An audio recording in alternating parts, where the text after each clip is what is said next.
എല്ലാ പ്രിയപ്പെട്ടവർക്കും നമസ്കാരം. മറുനാടൻ സ്പെഷ്യൽ ഇന്റർവ്യൂ റൂമിലേക്ക് ഇന്ന് നമ്മുടെ കൂടെയുള്ളത് ഗോപാൽ കൃഷ്ണൻ IPS ആണ്, എഡ്യൂക്കേറ്റഡ്. സാർ നമസ്കാരം. വന്ദേ മാതരം. സാർ, നമുക്കറിയാം കഴിഞ്ഞ കുറച്ചു മണിക്കൂറുകൾ കൊണ്ട് വലിയ തരത്തിലുള്ള മാറ്റങ്ങൾ ലോകക്രമത്തിൽ ഉണ്ടായിരിക്കുന്നു. ഇസ്രായേൽ ഇറാൻ യുദ്ധം ആരംഭിച്ചിട്ട് 10ാം ദിവസം അമേരിക്ക ഇതിലേക്ക് നേരിട്ട് ഇടപെട്ടിരിക്കുന്നു. പ്രധാനപ്പെട്ട 3 ആണവ കേന്ദ്രങ്ങളും അമേരിക്ക ആക്രമിച്ചിരിക്കുന്നു, തകർത്തിരിക്കുന്നു എന്ന വാർത്തകളാണ് വരുന്നത്. ഇത് പ്രതീക്ഷിച്ചിരുന്നതാണോ? കാര്യം 2 ആഴ്ചകൾ കൂടി സമയം ചോദിച്ചിരുന്നു, ചർച്ചകൾ നടക്കണം, മധ്യസ്ഥത വേണം, സ്വന്തമായിട്ടൊരു നോബൽ പ്രൈസ് സമാധാനത്തിനുള്ളത് വേണമെന്ന് ആഗ്രഹിച്ചത് ട്രംപാണ് ഇപ്പോൾ ലോകത്തെ അഡ്രസ്സ് ചെയ്ത് ഞങ്ങൾ ആക്രമിച്ചിരിക്കുന്നു എന്ന് പറഞ്ഞത്. വിഷയത്തിൽ എന്തുകൊണ്ടായിരിക്കും അമേരിക്ക ഇപ്പോൾ ഇങ്ങനൊരു നിലപാടിലേക്ക് വന്നതെന്നാണ് തോന്നുന്നത്? അമേരിക്ക ട്രംപ് 14 ദിവസത്തെ നോട്ടീസ് കൊടുത്തു. പക്ഷേ അപ്പോഴേ ഇത് എല്ലാവർക്കും അറിയാമായിരുന്നു. ഈ 14 ദിവസം നോട്ടീസ് കൊടുത്തെങ്കിലും അതിന് മുന്നേ എപ്പോൾ വേണമെങ്കിലും സംഭവിക്കാൻ ചാൻസ് ഉണ്ടെന്ന്. അതാണ് ഇപ്പോൾ സംഭവിച്ചിരിക്കുന്നത്. അതെങ്ങനെ അതിലേക്ക് എത്തിയെന്ന് ചോദിച്ചാൽ, ഈ ഇസ്രയേൽ പിന്നെ ലയണാണ്, ഒരു ലയണാണ്. പക്ഷേ ഇറാൻ പോർക്കുപ്പൈനാണ്, മുള്ളൻ പന്നിയാണ്. അതാണ് അതിനകത്തുള്ള. ഞാൻ മറുനാടൻ്റെ കഴിഞ്ഞ ആഴ്ച നടത്തിയതിൽ ഞാൻ പറഞ്ഞിട്ടുണ്ടായിരുന്നു, ഇറാനെ അങ്ങനെ സബ്ഡ്യൂ ചെയ്യാൻ പറ്റില്ല, കംപ്ലീറ്റ്ലി നശിപ്പിക്കാൻ പറ്റില്ല. പാകിസ്ഥാനെ നശിപ്പിക്കാം, ഇറാനെ നശിപ്പിക്കാൻ ബുദ്ധിമുട്ടാണ്. ഉക്രൈനെ നശിപ്പിക്കാം, ഇറാനെ നശിപ്പിക്കാൻ ബുദ്ധിമുട്ടാണ് ഞാൻ അന്നേ പറഞ്ഞിരുന്നു. അപ്പോൾ ഇസ്രയേലിന് വേറെ ഓപ്ഷൻ ഇല്ല. ഈ വാർ നീണ്ടുപോയാൽ ഇസ്രയേലിന് ബുദ്ധിമുട്ടായിട്ട് വരും. ഇസ്രയേൽ പവറാണ്, എല്ലാ വിധത്തിലും മികച്ചതാണ്. അങ്ങനെയൊക്കെ ആണെങ്കിലും ഈ പോർക്കുപ്പൈനും ലയണും തമ്മിലുള്ള ഇത് എല്ലാവർക്കും മനസ്സിലായി. ലയണ് പവറൊക്കെ ഉണ്ട്, പക്ഷേ പോർക്കുപ്പൈൻ ഈസ് പോർക്കുപ്പൈൻ. അപ്പോൾ ഈ ഇറാന് ഇന്നലെ വരെ ഇന്ന് തീയതി 21 വരെ ഇറാന് ഏകദേശം $0.6 ട്രില്യൺ ആണ് നാശമുണ്ടായത്. അതിനേക്കാളും കൂടുതലായിരിക്കും ഇറാന്. പക്ഷേ Iran can afford to have. കാര്യം എന്ന് പറഞ്ഞാൽ 8 കോടി ജനങ്ങൾ, പക്ഷെ അതിന് ഡിസ്പ്രപ്പോർഷനേറ്റ് ആയിട്ട് പറഞ്ഞാൽ ഒരുപാട് വെൽത്താണ് അവർക്ക്, ഓയിൽ വിറ്റ്. ഇസ്രയേലിന് അങ്ങനെ ഒരു വെൽത്തില്ല. അവരുടെ ടെക്നോളജിയും അവരുടെ സയൻറ്റിഫിക് മികവും ഒക്കെ കൊണ്ട് അവർ കുറച്ച് പൈസ ഉണ്ടാക്കുന്നതേ ഉള്ളൂ. പക്ഷേ ഈ 8 കോടി ജനങ്ങൾക്ക് എത്ര ഉപയോഗിച്ചാലും തീരാത്ത എണ്ണയാണ് അവർക്ക് ഉള്ളത്. പിന്നെ അവർക്ക് വിൽക്കാനും ചൈനയ്ക്കും റഷ്യയ്ക്കും ഇന്ത്യക്കും ഓയിൽ വിൽക്കുന്ന, ലോകത്തിലെ ഏറ്റവും കൂടുതൽ ഓയിൽ ഉപയോഗിക്കുന്ന ഇന്ത്യ, ചൈന, പിന്നെ റഷ്യയും വരും. അവർക്കൊക്കെ ഓയിൽ കൊടുക്കുന്ന രാഷ്ട്രമാണ്. അപ്പം ഇസ്രയേലിന് ഇവരെ പെട്ടെന്ന് തീർക്കണം, പെട്ടെന്ന് റെഡിയാക്കണം. അത് ഇസ്രയേലിൻ്റെ ഇൻ്റലിജൻസിന് ചെറിയൊരു പാളിച്ച പറ്റിയിട്ടുണ്ടോ എന്നെനിക്ക് സംശയമുണ്ട്. Accidents can happen even to best families. എപ്പോഴും എല്ലാവരും ശരിയാവണമെന്നില്ല. അതുകൊണ്ടാണല്ലോ ഇസ്രയേലിൻ്റെ പിന്നെ ഇൻ്റലിജൻസ് ചീഫിനെ അവർ മാറ്റി. മെനഞ്ഞാന്നാണോ അതിൻ്റെ തലേദിവസമാണോ എന്തോ ഷിൻബത്തിൻ്റെ ചീഫിനെ അവർ മാറ്റി. അപ്പം അതൊരു മേജർ സംഭവമാണ്. പിന്നെ അവരുടെ ആ അസസ്മെൻ്റൊക്കെ ചെറുതായിട്ട് തെറ്റിപ്പോയോ എന്നൊരു ചെറിയ സംശയമുണ്ട്. അതുകൊണ്ടാണ് അത് മാറ്റിയത്. അപ്പം ഇസ്രയേലിന് മുമ്പോട്ട് പോകുന്നതിന് മുമ്പ് ഒരു പരിഹാരം ഉണ്ടാകണം. അപ്പം ഇറാൻ ഇങ്ങനെ പതുങ്ങി ഇങ്ങനെ പമ്മി കിടക്കുകയാണ്, എല്ലാം ഏറ്റുവാങ്ങുകയാണ്. അവരുടെ ഇതൊക്കെ നശിച്ചു. പക്ഷേ എന്നാലും ഫൊർഡോ അതിലെ ഡീപ്പായിട്ടുള്ള അണ്ടർഗ്രൗണ്ടിലുള്ള അതൊന്നും നശിപ്പിക്കാൻ ഇസ്രയേലിന് ഇതുവരെ സാധിച്ചിട്ടില്ല. അതിനുള്ള വെപ്പൺ അമേരിക്കയുടെ മാത്രമേ ഉള്ളൂ, ബങ്കർ ബസ്. അപ്പോൾ ഇസ്രയേലിന് പിന്നെ അപ്പോൾ ഈ ട്രംപ് ആണെങ്കിൽ നേരത്തെ പറഞ്ഞ പോലെ ഒന്നും അല്ല, ഇങ്ങനെ ഓസിലേറ്റിംഗ് ആണ്. ട്രംപ് ഇങ്ങനെ ഒന്ന് പറയും, തുളസി ഗവാഡ് പറയുന്നു ഇറാൻ്റെ ഇതില്ല, ന്യൂക്ലിയർ ബോംബ് ഉള്ളതായിട്ട് അറിഞ്ഞുകൂടാ.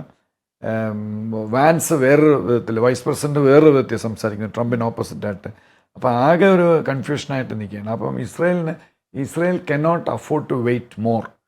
അപ്പം ഇസ്രയേൽ ട്രംപും വേണ്ട, ആരും വേണ്ട, ഞങ്ങൾ ഒറ്റയ്ക്ക് ചെയ്തോളാം എന്ന് പറഞ്ഞ് അടുത്ത് ന്യൂക്ലിയർ വാർ ഹെഡ്സ് ഉപയോഗിക്കാൻ പോവുകയാണ് അവിടെ.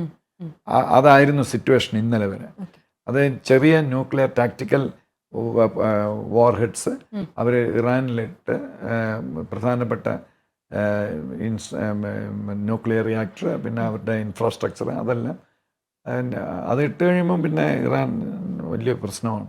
അവിടെ ആർക്കും പോകാൻ പറ്റില്ല, റേഡിയേഷൻ, ഒരുപാട് വിഷയങ്ങളുണ്ട്. അത് ചെയ്യാൻ പോവുകയാണെന്ന് ട്രംപിന് മനസ്സിലായി. ചെയ്യും. ട്രംപ് അമേരിക്കൻ പ്രസിഡന്റ് ഇസ്രായേൽ ഒരു വിഷയമല്ല, നിങ്ങൾ വന്നില്ലെങ്കിൽ വേണ്ട, ഞങ്ങൾ എന്താണെന്ന് വെച്ചാൽ ചെയ്തോളാം എന്ന് പറഞ്ഞ് അത് ചിലപ്പോൾ ചെയ്യും. അപ്പം അത് എത്തുന്നതിന് മുമ്പ് ട്രംപ് ഇടപെട്ടതാണ്. തീർച്ചയായിട്ടും പുടിനായിട്ട് ട്രംപ് സംസാരിച്ച ഒരു എഗ്രിമെൻറ്റിൽ അത് പബ്ലിഷ് ചെയ്യാൻ പറ്റില്ല, എത്തിയ ശേഷമായിരിക്കും ഇനിയിപ്പം മുന്നോട്ട്. പലരും ഈ ട്രംപിനൊരു നാർസിസിക് പേഴ്സണാലിറ്റി ഇഷ്യൂസ് പോലെ, അതായത് എല്ലായിടങ്ങളിലും പുള്ളിക്കൊരു പ്രൊമനൻസ് വരണം. ഇപ്പോൾ ഇസ്രായേൽ ഇതുപോലൊരു അറ്റാക്ക് നടത്തി കഴിഞ്ഞാൽ അമേരിക്കയുടെ ഒരു റോൾ ഒരു വലിയ ഇഷ്യൂ ആകുമെന്ന് വിചാരിച്ചത് കൊണ്ടാണോ നൊബേൽ പ്രൈസിനായി വെയിറ്റ് ചെയ്തിരുന്ന ഒരാൾ പെട്ടെന്ന് അറ്റാക്ക് ചെയ്യുന്നത്? മാത്രമല്ല ഇന്ന് അദ്ദേഹം നടത്തിയ പ്രസംഗത്തിൽ ഉൾപ്പെടെ വലിയ എന്താ പറയുക, ഇസ്രായേലും അമേരിക്കയും തമ്മിലുള്ള ബന്ധത്തെക്കുറിച്ചും ഒക്കെ മാത്രമല്ല, ഇറാനെ ഞങ്ങൾ കൈകടത്തിലാണെല്ലാം എന്ന് ഭീഷണിപ്പെടുത്തുകയും ചെയ്യുന്ന ഒരു 2 മിനിറ്റ് പ്രസംഗമായിരുന്നു ട്രംപ് നടത്തിയത്. ഈ ട്രംപ് സംസാരിക്കുന്നത് നമുക്കൊരു ആത്മാർത്ഥമായിട്ട് ആ മുഖവിലേക്ക് എടുക്കാൻ പറ്റില്ല. അപ്പം പ്രത്യേകിച്ച് സെക്കൻഡ് ടൈമിൽ ട്രംപ് വന്ന് ഇന്നൊരു കാര്യം പറയും, നാളെ വേറൊരു കാര്യം പറയും. അത് അവരുടെ ഒരു ഒരു ഒരു ഒരു ടാക്ടിക്സിൻ്റെ ഭാഗവും കൂടെയാണ് എന്ന് പറഞ്ഞപ്പോൾ ബെസ്റ്റ് ഉദാഹരണം ഇൻ്റലിജൻസിൻ്റെ ചീഫ് തുളസി ഗാബാർഡ് പറഞ്ഞു അവർക്ക് ഇതില്ലാന്ന്, ന്യൂക്ലിയർ വെപ്പൺസ് ആയിട്ടില്ല. ട്രംപ് പറയുന്ന ഉണ്ടെന്ന്, ബെഞ്ചമിൻ നെതന്യാഹു ഉണ്ടെന്ന്. അപ്പം ഇത് അവർ തമ്മിലുള്ള ക്ലാഷ് അല്ല, to confuse others, world powers as well as Iran. അത് അവരുടെ ഒരു ടാക്ടിക്സ് ആണ്. അപ്പോൾ ഈ ട്രംപ് ഇങ്ങനെ പല അഭിപ്രായങ്ങളും പറയും. ഇപ്പം ഇന്ത്യയുടെ തന്നെ എന്തെല്ലാം അഭിപ്രായങ്ങൾ പറഞ്ഞു, അതൊക്കെ മാറ്റിക്കൊണ്ടിരിക്കുകയാണ്. അത് അദ്ദേഹത്തിൻ്റെ മറ്റേ ബൈഡന് ഡെമൻഷ്യ വന്നതുപോലെ അല്ല. ട്രംപിന് അങ്ങനത്തെ കുഴപ്പങ്ങളൊന്നുമില്ല. ട്രംപിന് ഒരു ചെറിയ കുഴപ്പമുണ്ട്, അത് യൂറിൻ ബാഗ് ഇട്ടിട്ടുണ്ട്, അത് മാത്രമേ ഉള്ളൂ. അദ്ദേഹം സിക്കാണ് ശരിക്കും പറഞ്ഞാൽ. അതാണ് അദ്ദേഹം ഒരു പ്രത്യേക രീതിയിൽ നടക്കുന്നതൊക്കെ, ഇറങ്ങുന്നതും ഇരിക്കുന്നതും നടക്കുന്നതൊക്കെ. യൂറിൻ ബാഗ് അദ്ദേഹത്തിൻ്റെ കൂടെ ഉണ്ട്. അങ്ങനെ ഒരു സംഗതിയാണ്. പക്ഷേ അദ്ദേഹത്തിൻ്റെ ബുദ്ധിക്കൊന്നും കുഴപ്പമില്ല, നമുക്ക് തോന്നും അത് നമ്പറാണ്.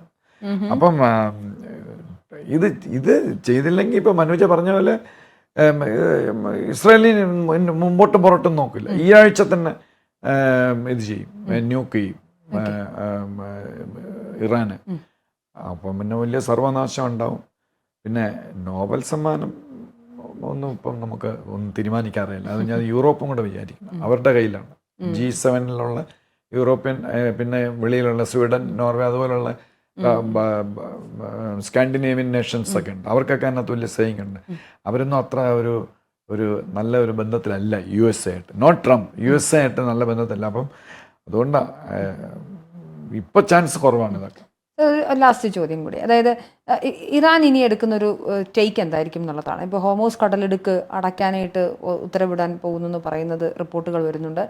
അതുപോലെ തന്നെ അറബ് രാഷ്ട്രങ്ങളൊന്നും തന്നെ ഇറാനെ അങ്ങനെ ചേർത്ത് നിർത്തുന്ന രാഷ്ട്രങ്ങളൊന്നുമല്ല. അങ്ങനെ വരുന്നൊരു ഘട്ടത്തിൽ ഇനി ഇറാൻ്റെ ഒരു സ്റ്റേക്ക് എന്തായിരിക്കും ഈ വിഷയത്തിൽ? പിന്നെ 57 മുസ്ലിം രാഷ്ട്രങ്ങളുണ്ട്, എക്സെപ്റ്റ് ഇന്ത്യ ഒഴിച്ചു. ഇന്ത്യക്കാണ് ഏറ്റവും കൂടുതൽ മുസ്ലിംസ് ഉള്ളത്, രണ്ടാമത്തെ ഇന്തോനേഷ്യ കഴിഞ്ഞ്. ഈ 57 മുസ്ലിം രാഷ്ട്രങ്ങളിൽ ടുണീഷ്യ, ഇന്തോനേഷ്യ, പിന്നെ പാകിസ്ഥാൻ ഇവരുടെ കൂടെ ആയിരുന്നു, ഇറാൻ്റെ കൂടെ ആയിരുന്നു. ട്രംപ് വരട്ടി അപ്പുറത്താക്കിയതാണ്.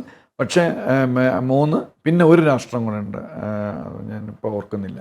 ആ 4 രാഷ്ട്രം ഒഴിച്ച് ബാക്കിയുള്ള രാഷ്ട്രങ്ങളെല്ലാം ഇറാൻ്റെ കൂടെയാണ്. അവർക്ക് ഒരു ഇസ്ലാം രാഷ്ട്രത്തിനൊരു പ്രശ്നം വന്നാൽ അവർ ആ രാഷ്ട്രത്തിൻ്റെ കൂടെ നിൽക്കുള്ളൂ. അതുകൊണ്ട് ഇപ്പം ഈ പറയുന്ന ഈ വെളിയിലത്തെ സ്റ്റേറ്റ്മെൻ്റ് ഒന്നും നമ്മൾ വിശ്വസിക്കേണ്ട കാര്യമില്ല. പിന്നെ സൗദി മാത്രമേ ഉള്ളൂ ടോട്ടലി ഇറാൻ അഗൻസ്റ്റായിട്ട് നിൽക്കുന്നത്. അപ്പോൾ അതുകൊണ്ട് ഇസ്ലാമിക രാഷ്ട്രങ്ങളുടെ ഒരു സ്റ്റാൻഡ് എപ്പോഴും ഇറാൻ്റെ കൂടെയാണ്. അതിന് നാളെ സൗദിക്കൊരു പ്രശ്നം വന്നാൽ, ഈജിപ്റ്റ് വന്നാൽ ഇവരെല്ലാം ഒരുമിച്ച് ഇവരുടെ കൂടെ തന്നെയാണ് നിൽക്കുന്നത്. പരസ്യമായിട്ട് ചിലപ്പോൾ അമേരിക്കയുടെ കൂടെയും റഷ്യയുടെ കൂടെ ഇങ്ങനെ മാറി മറിഞ്ഞൊക്കെ നിൽക്കുകയാണ്. അവരുടെ ഉള്ളിൽ ഈ 52 രാഷ്ട്രങ്ങളോളം ഇവരുടെ കൂടെ തന്നെയാണ്. അങ്ങനെയാണെങ്കിൽ ഇറാന്റെ ഒരു പൊസിഷൻ ഇറാന്റെ- എന്തായാലും ഫ്യൂച്ചർ ഓഫ് ഇപ്പം ഇസ്ലാമിക് റെജീം താഴെ ഇറങ്ങും എന്നൊരു രീതിയിലൊക്കെ സംസാരങ്ങൾ വരുന്നുണ്ട്. അത് ഇപ്പം രണ്ടാമത് ഇയാളത് എംഫസൈസ് ചോദിച്ചാൽ എന്താ ഞാൻ വിട്ടുപോയാണ്. ഖമേനി ഒരു 26 മണിക്കൂറായിട്ട് ഖമേനിയുടെ യാതൊരു റെസ്പോൺസും ഇല്ല. ഖമേനിയെ തട്ടിക്കളഞ്ഞെന്നാണ് ഇസ്രയേലിൻ്റെ ബോംബിങ്ങിൽ. ഈ മെനഞ്ഞാന്ന് അവരുടെ ഒരു വലിയൊരു കോംപ്ലക്സ് ടെഹ്റാൻ്റെ സബർബനിലുള്ള വലിയൊരു കോംപ്ലക്സ് ഭയങ്കരമായിട്ട് ബോംബ് ചെയ്ത് നശിപ്പിച്ചിട്ടുണ്ട് ഇസ്രയേൽ ഒറ്റയ്ക്ക്. അതിൽ അവിടെ ഖമേനി ഉണ്ടെന്നും ഇല്ലയെന്നും ഒക്കെ പറയുന്നു. പക്ഷേ 24 മണിക്കൂറായിട്ട് ഖമേനിയുടെ യാതൊരു റെസ്പോൺസും ഇല്ല. അവർ 3 പേരെ സെലക്ട് ചെയ്തെന്നും ഖമേനിക്ക് എന്തെങ്കിലും സംഭവിച്ചാൽ 3 പേരെ സെലക്ട് ചെയ്യുന്നു. അതിപ്പോൾ പറയേണ്ട കാര്യമില്ലല്ലോ, ഖമേനി ജീവനോടെ ഇരിക്കുകയല്ലേ.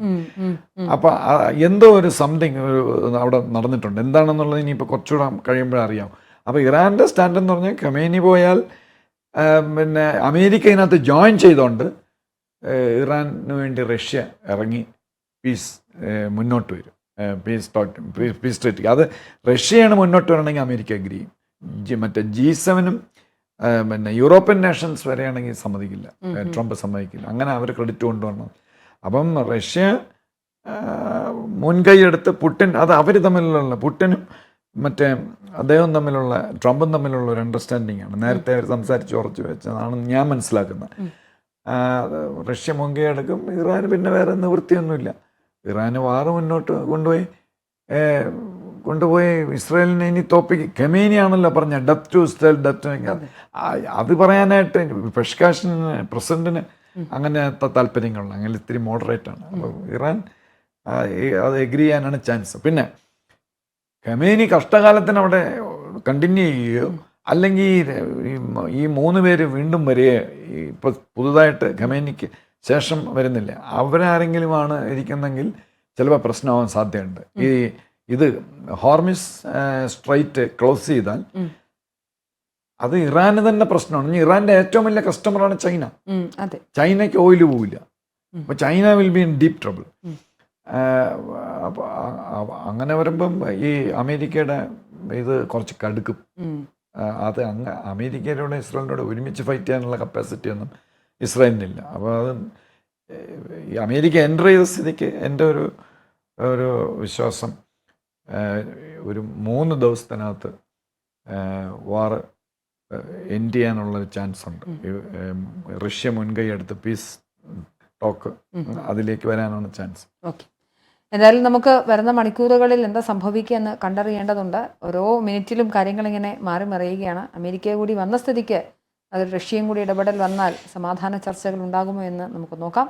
എന്തായാലും ഒരുപാട് നന്ദി സാർ സംസാരിച്ചത്. വന്ദേ മാതരം.